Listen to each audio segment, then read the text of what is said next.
Welcome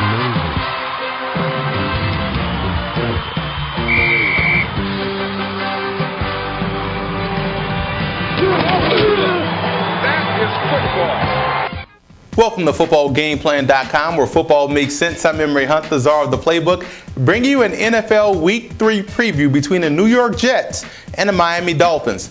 Let's start with the Jets offense in this ball game, and honestly, the game plan was there. It's just that the wide receivers' execution wasn't. The drop passes, the misreads, the inability to come away with third down conversions killed the Jets last week.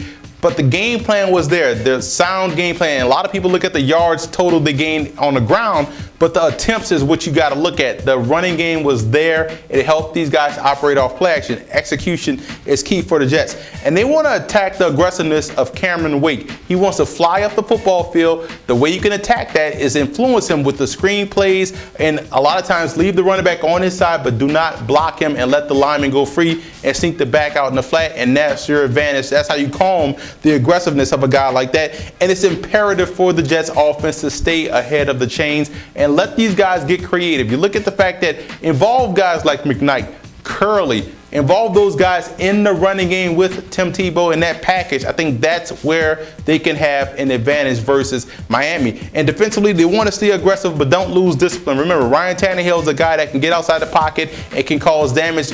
Reggie Bush is a guy, if you get out of your gap integrity and lose discipline, he could burn you for a big play down the field. And only allow the dump offs and check downs versus Tannehill. You got to get man press. You got to get that pressure on him and force him to go underneath where you could rally up and make the tackle. And the X factor has to be the wide receivers. They have to have a better game. They have to show up this week versus Miami. And when you look at the Dolphins and what they could do versus the Jets, I look at the fact that when they came into the Raiders, the running game was a question mark, in my opinion. Will they be able to run the football versus Oakland? They did so to the tune of a bunch of yards, over 200 yards rushing on the ground. But the wide receivers will have to win the individual matchups this week, because you're going to see a lot of man press. You're going to see a lot of guys in your face if Reeves is there.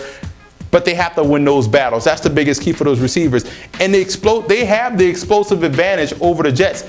The Dolphins have explosive playmakers. Reggie Bush, Lamar Miller, even Tannehill is explosive if he gets outside the pocket. Devon Best is a guy that does great damage on third down. So they have the explosive advantage over the Jets. Find ways to take advantage. And don't be afraid to utilize those two backs I mentioned as receivers out of the backfield. Defensively, you got to play matchup defense. So what I'm talking about, I look at Sean Smith on Stephen Hill because they have the size matchup. You look at Marshall versus Santonio Holmes because they have the agility matchup. So you got to play matchup defense to give yourself an optimum look. And outstanding run defense you're playing right now, it has to continue, because you know the Jets will come in and want to run the football first, second, and third. And you got to play possession. So every possession you got to get at least 3 first downs to flip field position to give yourself an advantage on offense. Now you look at the X factor, it has to be Ryan Tannehill versus the 3-4 defense. It's going to be a similar attack style defense he faced when he played the Houston Texans. He has to do a better job this time around.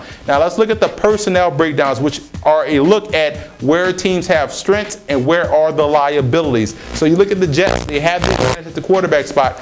The Dolphins honestly have the better skill players, in my opinion. Offensive line, you got to give that edge to Miami. And this is where the defense comes to play. The Jets' defensive line, linebackers, and secondary will come to play this week. So when I look at these two teams, I look at a defensive-heavy team. Prior to this, the Dolphins' defense have been playing some impressive football, and they come against an anemic offense, especially as far as the big plays are concerned with the New York Jets. Now, I think the Jets can win this ballgame, and I actually think the Jets will win because I think it will come down to defense. And when you have a guy in Ryan Tannehill facing another 3-4 defense with the health of possibly Darrelle Reeves being back, I think that plays into the advantage of the Jets. They'll out-possession the Dolphins, and that's what will help them win the ball game. It may be ugly, it may be 16-9, but I think the Jets will win due to the fact that their defense will put a lot of pressure on Ryan Tannehill.